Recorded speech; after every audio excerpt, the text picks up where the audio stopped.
일상에서의 호흡 명상, 숨. 레리 로젠버그 지음.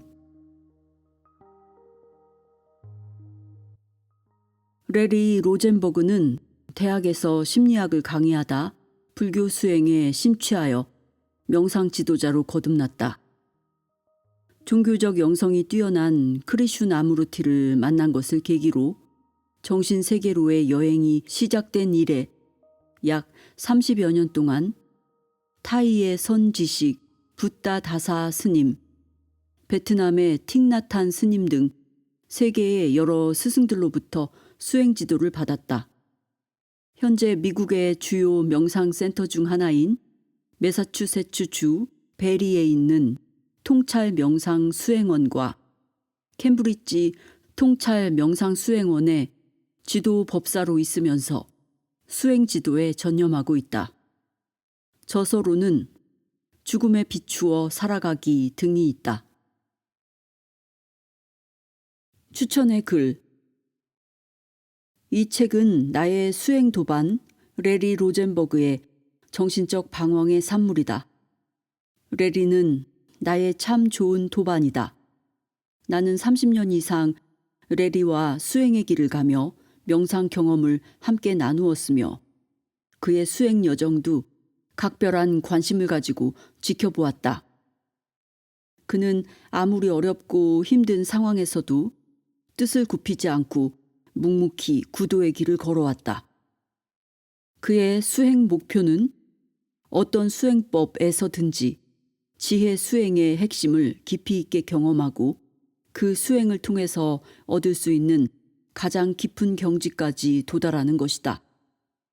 그리하여 수행에서 체득한 지혜가 매일매일의 삶 속에서 구체적으로 나타나게 하는 것이다. 그는 감동적이고 예지에 찬 이 책을 통해서 명상 수행의 가장 핵심적인 부분뿐 아니라 아주 미세한 부분까지도 브루클린 출신 유태인 특유의 유머로 설명해 놓고 있다. 그렇다고 빨리어 호흡관 법경에 관한 그의 해설이 피상적이거나 가볍다는 말은 절대 아니다.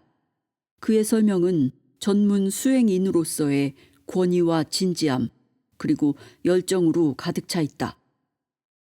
유태인들의 삶의 지혜가 담긴 토라가 시대에 맞게 새롭게 재해석되었듯이 호흡관 법경 역시 유구한 불교 역사를 통해서 끊임없이 재주석되었다.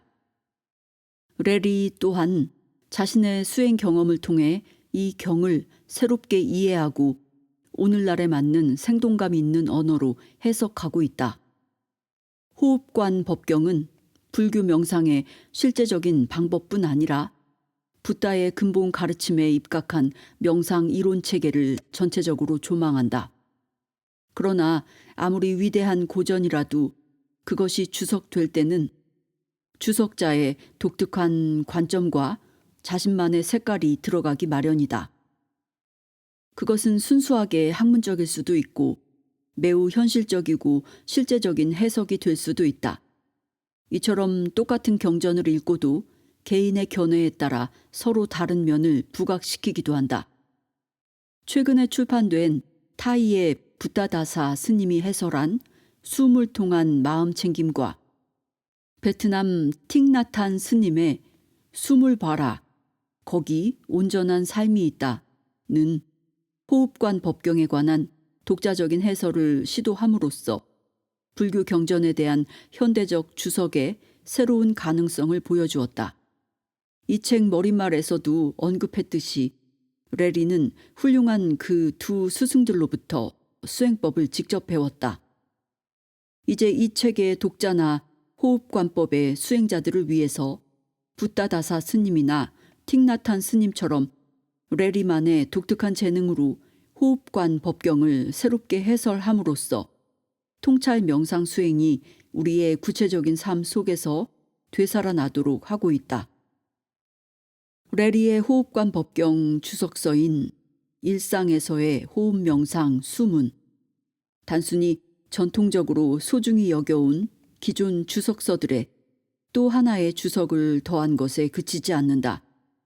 레리는 이 경을 해설하면서 현대인들이 사용하는 생생한 생활 용어를 자연스럽게 활용한다. 따라서 이 책은 개인 명상 수행에 깊은 관심을 가진 사람들에게 일상적인 삶 속에서 피부로 직접 느끼고 바로 적용할 수 있는 강한 메시지를 전한다. 이 경전은 사념처 각각의 항목을 다시 4단계로 나누어 총 16단계를 소개하고 있다. 레리는 독자들이 바로 눈으로 확인할 수 있게끔 16개의 날줄의 호흡관법 수행의 융단을 아주 간명하지만 깊이 있게 그리고 온전하게 짜낸다. 이처럼 정밀하게 완성된 융단이야말로 이 경전의 틀을 더욱 선명하게 드러낸다. 나머지는 우리 몫이다. 즉, 수행의 진정한 의미를 얼마나 간명하고 정치하게 이해하는가, 또한 얼마나 진지한 구도의 열정으로 정진을 통한 자기 변화의 에너지를 항상 새롭고 생동감 넘치게 유지하는가는 우리에게 남겨진 숙제인 것이다. 명상 수행의 핵심을 이처럼 함축성 있게 말이나 글로 표현할 수 있다는 사실은 레리가 의심할 바 없이 매우 훌륭한 스승임을 증명한다. 호흡이야말로 자비와 지혜 그리고 마음챙김 수행의 완벽한 매개체임을 강조하고 있다는 점에서 그가 얼마나 정확하고 깊이 있게 이 명상 수행을 이해하고 체득하고 있는가를 분명히 알 수 있다. 그의 설명은 간명해 신비적이지 않고 넉넉하고 편안한 유머로 가득 차 있어 경직돼 있지 않다. 책장을 넘길 때마다 번뜩이는 그의 예지가 배어나온다. 하지만 이 책 곳곳에 보이는 그의 단순함과 익살스러움을 가벼운 농담 정도로 이해해서는 안 된다. 마음챙김의 수행은 삶과 죽음이라는 궁극적 실존의 문제를 다룬다. 그렇다고 무시무시하고 거창한 문제를 다루는 건 아니다. 다만 우리의 삶은 가장 심오하고 풍요로운 순간들의 연속이므로 이 순간순간을 포착해 놓치지 않고 알아차려야 한다는 얘기다. 마치 실 한 올 한 올의 짜임새를 놓치면 아름다운 융단을 만들어낼 수 없듯이 순간순간에 깨어있어 마음을 챙기지 못하면 온전한 삶을 놓치고 마는 위험에 빠지게 된다. 좀 재미있게 말하자면 풍요로움은 저 멀리 있는 것이 아니라 바로 여기 이 순간 우리 눈앞에 있음을 알아야 한다. 이 책은 스스로의 마음을 살피는 내적 여행을 통해 밖으로 치닫는 마음의 빛을 돌이켜 순간순간 삶의 풍요로움을 발견하도록 한다. 경전을 이정표로 한 이러한 내적 여행은 몸, 마음, 그리고 호흡에 대한 면밀하고 용의 주도한 관찰이 완전히 순숙해질 때 절정을 이룬다. 바로 이 고귀한 순숙함이 자각과 해탈에 이르는 관문 역할을 하게 되는 것이다. 명상은 전체적인 삶의 여정을 통해 드러난다. 통찰과 이해가 깊어감에 따라 명상도 점점 깊어진다. 다시 말하면 삶 또는 수행에 대한 여러 측면들을 점차적으로 이해하게 된다. 마침내 수행이 더욱 진전됨에 따라 우리의 이해는 보다 전체적으로 심화되며 어느 순간 예전과는 완전히 다른 경험을 하게 된다. 호흡관 법경은 불교 명상 수행의 전체적인 특징을 잘 반영하고 있으므로 이 경의 가치와 중요성은 말로 다할 수 없을 정도로 크다. 그러므로 이 경의 현대적인 해설서인 일상에서의 호흡 명상 숨을 여러 번 읽어 자기 것으로 만들 필요가 있다. 항상 곁에 두고 틈틈이 읽으면 수행의 의미를 상기시켜주는 도반 역할 혹은 수행의 좋은 지침서가 될 것이다. 북극지방에 사는 고대인들은 오늘날 우리가 단순히 눈이라고 부르는 것을 상태의 미묘한 차이에 따라 다양한 단어를 사용해 지칭했으며 삼림 속에 사는 사람들도 숲의 응달을 표현하는데 수백 개나 되는 여러 가지 단어를 사용한다고 한다. 명상하는 사람이면 누구나 알 수 있듯 호흡을 표현함에 있어서도 수많은 용어가 필요하다. 순간순간의 호흡마다 독특한 우주적인 사이클이 내재하기 때문이다. 명상을 통해서 우리는 이러한 영역에 새롭게 눈뜨게 된다. 바로 이 길을 통해서 마음과 감각의 문을 열어 마음을 정화하고 순수 감각을 되찾는다. 또한 우리는 삶의 진정한 의미와 바로 지금 여기서의 온전한 삶이 무엇인가에 대해서도 더 깊이 이해하게 된다. 어떤 순간의 숨도 동일하지 않다. 찰나찰나의 숨 자체가 바로 우리의 온전한 삶이다. 각각의 숨마다 무한한 깊이와 완전함이 내재해 있다. 수행자는 순간순간의 숨마다 깨어 있어 이런 심오함과 완전성이 바로 우리의 일상적인 삶 속에서 구현되도록 힘써야 한다. 깨어있지 않으면 우리의 온전한 천재성을 저버리고 마음의 습관성에 끌려 꼭두각시 노름에 빠져버리게 된다.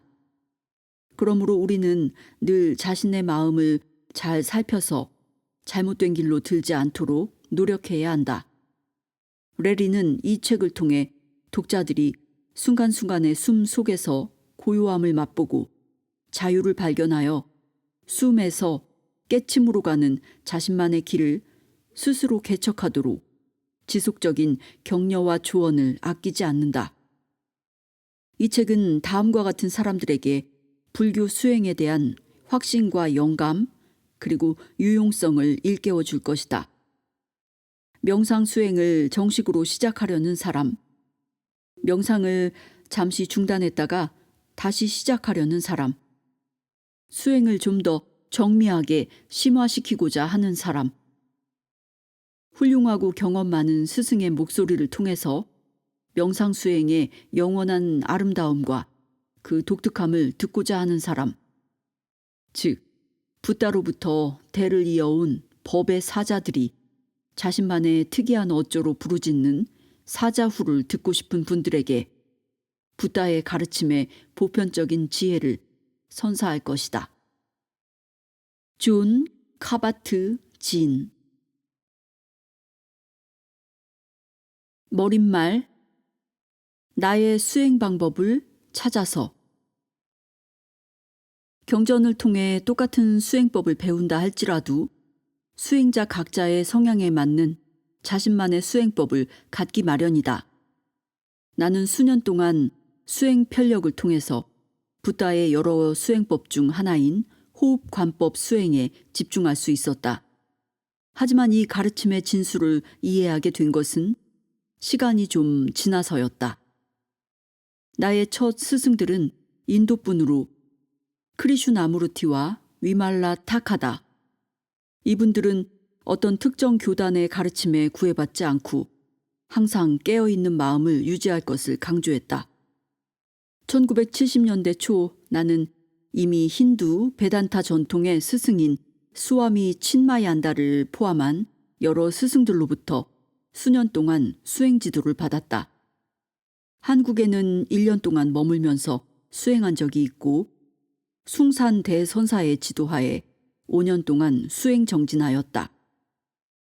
최근에는 일본 조동종 계통의 카타기리 선사의 문화에 참문한 적도 있다. 이런 편력을 통해서 나에게 적합한 수행법은 상좌 불교 전통의 위파사나임을 알게 되었다. 물론 그 모든 수행법들은 서로 밀접하게 연관되어 있으며 상호 보완적임을 알 수 있었다. 나는 미국의 주요 명상센터 중 하나인 매사추세츠 주 베리에 있는 통찰 명상 수행원에서 정진한 적이 있다. 이곳에서 나는 미얀마, 타이, 그리고 인도에서 20여 년 동안 수행 생활을 한 독일 출신 승려 위말라 스님을 만나게 되었다. 그때 나는 사마타 위파사나 수행을 하고 있었다. 먼저 마음을 고요히 하기 위해서 숨에 마음을 집중했다. 그런 후 숨을 명상의 대상으로 하지 않고 집중의 영역을 좀 더 광범위하게 열어놓았다.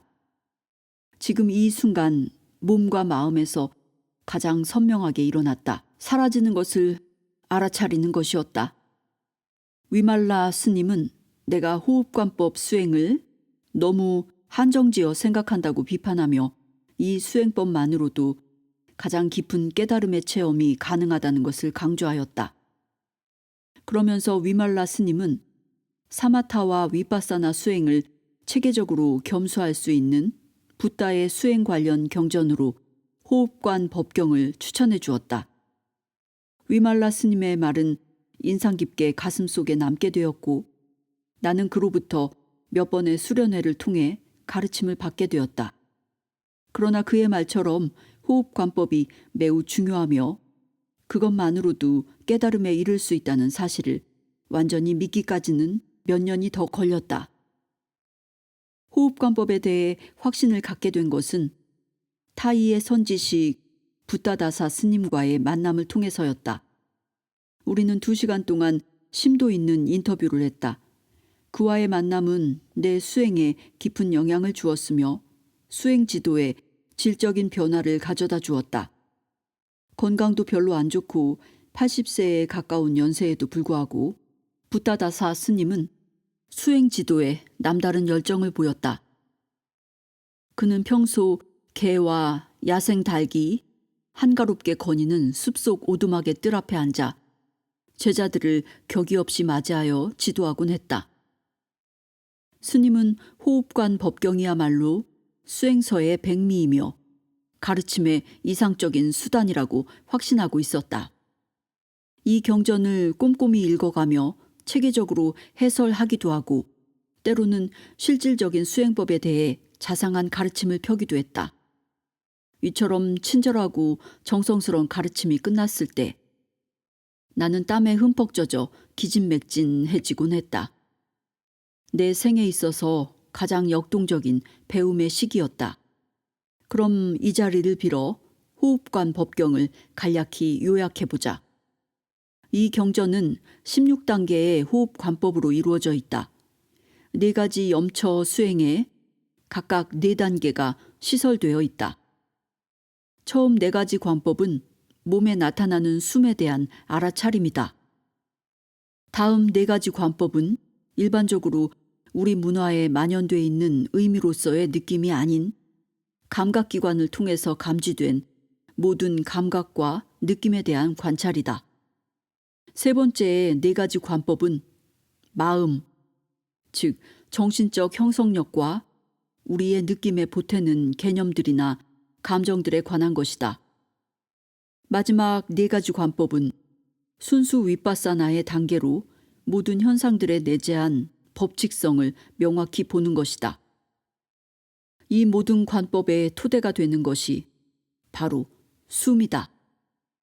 숨은 수행자가 지금 여기에 깨어있도록 상기시키는 앵커 역할을 한다. 붓다다사 스님의 지도는 체계적이고 이론적이었을 뿐만 아니라 내 정서와 절묘하게 맞아떨어졌다. 스님은 나의 수행 편력에 대해서 알고 있었으며 언젠가 내가 선에서 자주 거론되는 공의 개념에 대해 말한 적이 있음을 기억했다.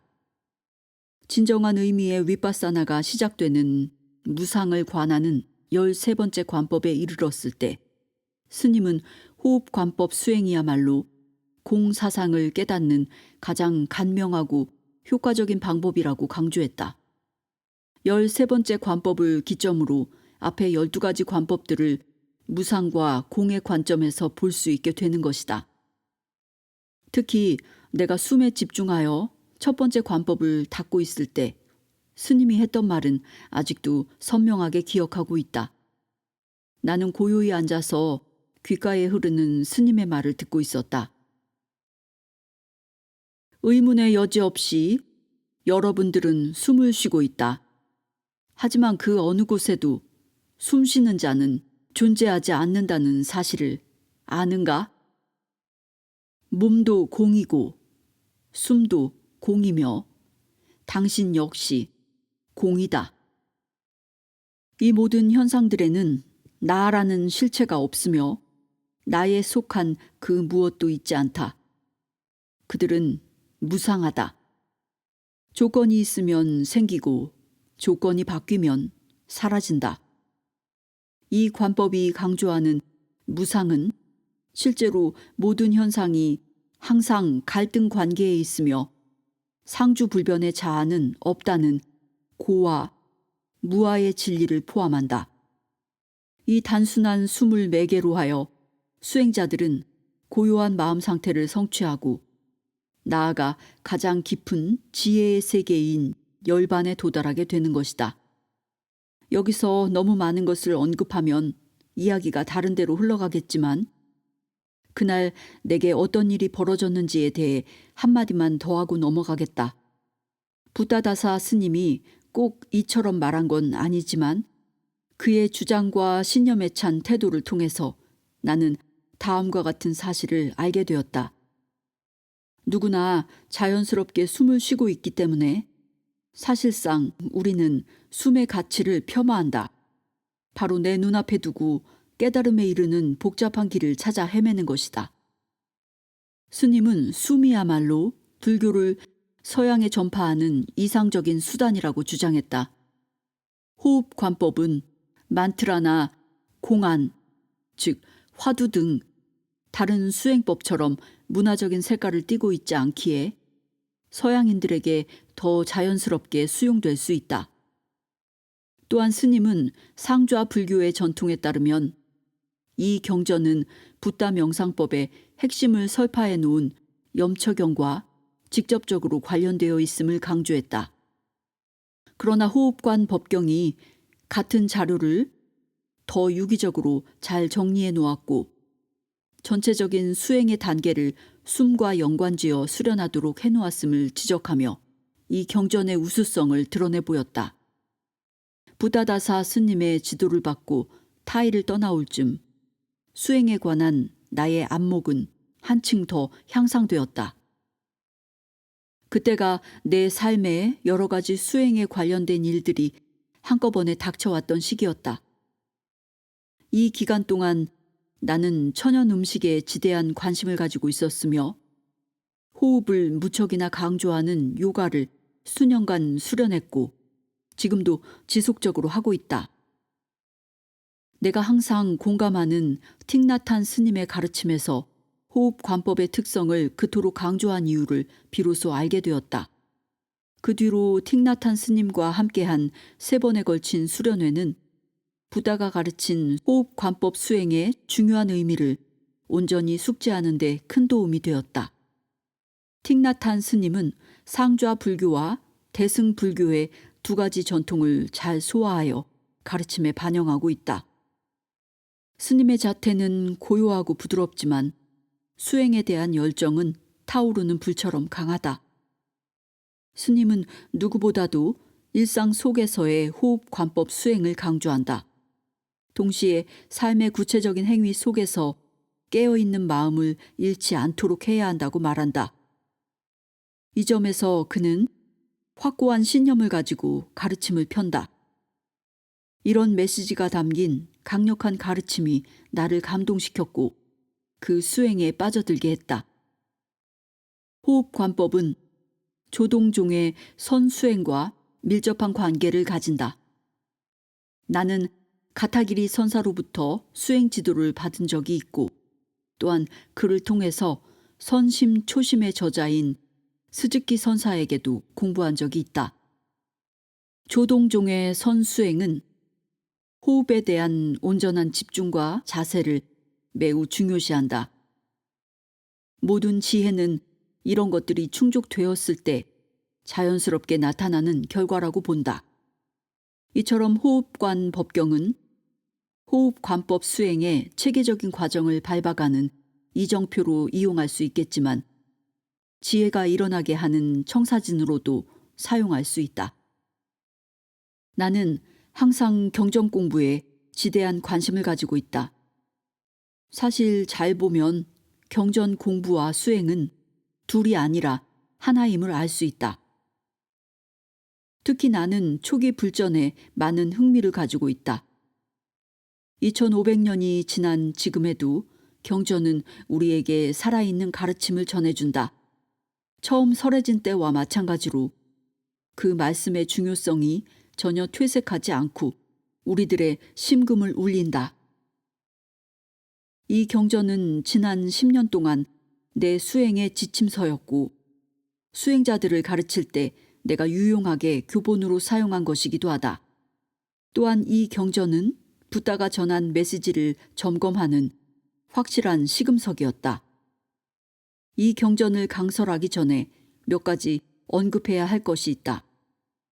어떤 이들은 이 경전이 몸에서 일어나는 날숨과 들숨의 단순한 과정을 관찰하는 것으로부터 시작해 온전한 깨달음의 성취에 이르기까지의 전 과정을 단계적으로 정리해 놓았다고 본다. 몇몇 선 지식들은 이 방법을 그대로 적용해 지도한다. 내 경험에 의하면 특히 부다다사 스님이 이 방법을 순서대로 충실히 따르고 있다. 하지만 하루든 한 달이든 1년이든 꾸준히 쉬지 않고 수련을 하다 보면 단지 앉아서 숨을 따라 관찰하는 것만으로도 경전에서 기술하는 과정들이 자연스럽게 나타난다는 것도 사실이다. 몸 전체를 관찰하게 되면 자연스레 주의 집중이 깊어지며 이 과정을 통해서 몸은 점점 차분해질 것이다. 몸에 대한 주의 집중이 확립되면 느낌과 이에 대한 심리적 반응을 알아차리기 시작한다. 이렇게 해서 마침내 광활한 마음의 영역을 탐사하게 된다. 이와 같이 관찰하다 보면 모든 현상들이 일어났다 사라지는 무상한 것이며 그 자체에 영원 불멸의 실체가 없다는 사실을 명확히 알게 된다. 따라서 16단계의 관법은 자연스러운 과정이라고 볼 수 있다. 물론 어떤 경우에는 순서가 바뀌어 뒷부분이 앞서 진행되고 앞부분이 뒤에 나타나는 등 꼭 정해진 순서대로 나타나진 않지만 앉아서 꾸준히 자신을 관찰하노라면 몸과 마음의 각 단계의 양상들이 자연스럽게 드러나게 마련이다. 각 단계마다 주의 집중의 범위를 정해놓고는 일정 시간 동안 어떤 경우에도 관찰 대상에 반복해서 집중하는 것과 판이하게 다른 방법이다. 이 경우 경전은 수행 프로그램이나 과정의 이정표로 사용할 수 있다. 그러나 이렇게 사용하더라도 그런 단계들이 억지로 나타나도록 할 수는 없다. 때가 되면 나타나는 법이다. 토대를 마련하고 성실히 정진하면 몸과 마음이 원하는 대로 절차를 밟아가게 되어 있다. 간섭할 필요가 없는 것이다. 그러나 이 경전을 사용하기로 결정했다면 수행을 시작할 때나 계속 진행할 때 이 경전의 전체 구성과 내용을 숙지해야 하고 가능하면 이 경에 대한 주석서까지 읽는 것이 좋다. 읽으면서 이미 앞부분에서 소개한 좌선과 행선을 병행해야 한다. 그렇다고 수행을 시작하기 전에 경전의 강설인 이 책을 전부 읽을 필요는 없다. 또한 한 단계의 관법을 마스터한 후 다음 단계의 관법으로 넘어갈 필요도 없다. 내가 추천하고자 하는 이상적인 방법은 호흡 관법에 대한 지침을 읽고 난 후 바로 6장 숨의 관찰과 일상에서의 수행이라는 단원을 먼저 읽는 것이다. 이 책을 접하는 동안 이 부분을 반복해서 읽으면 실제 삶 속에서 수행하는 방법을 터득할 수 있을 것이다. 캠브리지 통찰 명상수행원에서 선수행 지도를 할 때마다 나는 맨 처음부터 생활 속의 수행을 강조한다. 우리의 실제 삶과 동떨어진 신비한 수행을 하는 것이 아니라 집중하는 매 순간이 존귀하고 늘 새로운 삶을 일깨워주는 수행을 하는 것이다. 경우에 따라서 이 책의 다른 부분들은 건너뛰어도 괜찮지만 6장은 수시로 반복해서 읽는 것이 좋다. 이 책의 1, 2, 3, 4장은 경전의 16단계 관법을 다루고 있다. 앞에서 언급했듯이 사념처에서는 각각 4단계의 관법이 있다. 5장은 16단계를 2단계로 축약한 수행법을 소개한다. 이 방법을 택해 수행하더라도 앞에 16단계에 대한 강서를 모두 읽으면 많은 도움이 될 것이다. 위에서 말했듯 6장은 일상 속에서의 수행을 소개한다. 7장은 침묵 혹은 정멸을 주제로 한 수행에 대한 소개다. 침묵 혹은 정멸은 모든 수행의 지향점이자 출발점이다. 물론 그 부분을 책 말미에 둔 데는 논리적 이유가 있지만 이 장도 아무 때나 읽으면 된다. 불교는 수세기 동안 여러 나라로 전파되었다. 가는 곳마다 다양한 문화의 특성을 받아들이며 정착했다. 미국에 전파된 불교는 아직 청년기에 불과하지만 미국 문화에 많은 영향을 주고받으며 성장 중이다. 하지만 미국인들만이 누릴 수 있는 독특한 혜택이 있다. 미국에는 다양한 불교 전통들이 공존하기 때문에 미국인들은 자유롭게 모든 불교 전통을 경험하고 배울 수 있다는 점이다. 어떤 사람들은 자기가 하는 특정 수행법을 고수하기도 하고 종파적인 견지를 분명히 주장하기도 하지만 근원적으로 보자면 다양한 전통들이 결코 다르지 않다. 나는 상좌 불교 전통의 윗바사나 수행을 가르치고 있지만 호흡관 법경은 다른 전통의 수행을 하는 사람들에게도 유용하고 가치 있는 수행법을 설한다고 생각한다. 이 경전도 결국 붓다의 가르침이며 그를 따르는 모든 제자들을 위해서 설해졌다. 윗바사나 수행자들은 이 경을 수련 지침서 혹은 참고서로 활용할 수 있다. 수행에 대한 자상한 안내에 목마른 참선 수행자들은 수행 중에 일어날 수 있는 문제에 대한 개요라고 생각하고 읽으면 도움이 될 것이다. 티베트 명상을 하는 수행자 역시 그런 자세로 읽으면 좋다. 호흡관 법경은 숨을 집중의 대상으로 하여 수행하는 모든 이들에게 유용한 지침서가 될 것이다. 대부분의 고전처럼 호흡관 법경에도 반복적이며 애매하고 어려운 문구들이 여기저기 눈에 띈다. 이 경전 자체에 대한 전체적인 연구는 전문가의 몫이다. 이 책은 학술적인 주석서가 아니라 수행 지침서로서의 역할을 할 것이다. 경전의 핵심을 요약한 16관법 부분만을 정리해 보았다. 전체 경전의 번역은 부록에 수록하였다. 필요한 부분은 본문을 강의하면서 그때그때 살펴볼 예정이다. 자, 이제 붓다의 말씀을 들어보자. 수행자들이여, 숲으로 가서 나무 그늘 아래나 빈 방에 결과부자를 하고 앉아 허리를 고추 세우고 전면에 마음 챙김을 확고히 한다. 마음을 챙겨 숨을 들이쉬고 마음을 챙겨 숨을 내쉰다. 신념처 1. 숨을 길게 들이쉬면서 숨을 길게 들이쉰다고 알아차리고 숨을 길게 내쉬면서 숨을 길게 내쉰다고 알아차린다. 2. 숨을 짧게 들이쉬면서 숨을 짧게 들이쉰다고 알아차리고 숨을 짧게 내쉬면서 숨을 짧게 내쉰다고 알아차린다. 3.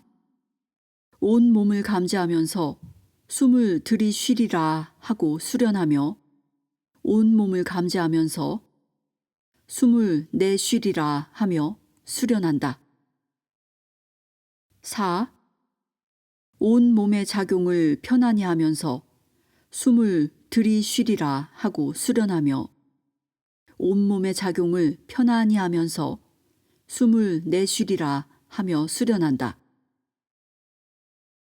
수념처. 5. 희열을 느껴 알면서 숨을 들이쉬리라 하고 수련하며 희열을 느껴 알면서 숨을 내쉬리라 하며 수련한다. 6. 행복을 느껴 알면서 숨을 들이쉬리라 하고 수련하며 행복을 느껴 알면서 숨을 내쉬리라 하며 수련한다. 7. 마음의 작용을 느껴 알면서 숨을 들이쉬리라 하고 수련하며 마음의 작용을 느껴 알면서 숨을 내쉬리라 하며 수련한다. 8. 마음의 작용을 고요히 하면서 숨을 들이쉬리라 하고 수련하며 마음의 작용을 고요히 하면서 숨을 내쉬리라 하며 수련한다. 심념처. 9. 마음을 경험하면서 들이쉬리라 하며 수련하고 마음을 경험하면서 내쉬리라 하며 수련한다. 10. 마음을 기쁘게 하면서 들이쉬리라 하고 수련하며 마음을 기쁘게 하면서 내쉬리라 하며 수련한다. 11. 마음을 집중하면서 들이쉬리라 하고 수련하고 마음을 집중하면서 내쉬리라 하며 수련한다. 12. 마음을 해탈케 하면서 들이쉬리라 하고 수련하고 마음을 해탈케 하면서 내쉬리라 하며 수련한다. 범념처. 13. 무상을 관찰하면서 들이쉬리라 하고 수련하고 무상을 관찰하면서 내쉬리라 하며 수련한다. 15. 이욕을 관찰하면서 들이쉬리라 하며 수련하고 이욕을 관찰하면서 내쉬리라 하며 수련한다. 15. 소멸을 관찰하면서 들이쉬리라 하며 수련하고 소멸을 관찰하면서 내쉬리라 하며 수련한다. 16. 놓아버림을 관찰하면서 들이쉬리라 하며 수련하고 놓아버림을 관찰하면서 내쉬리라 하며 수련한다.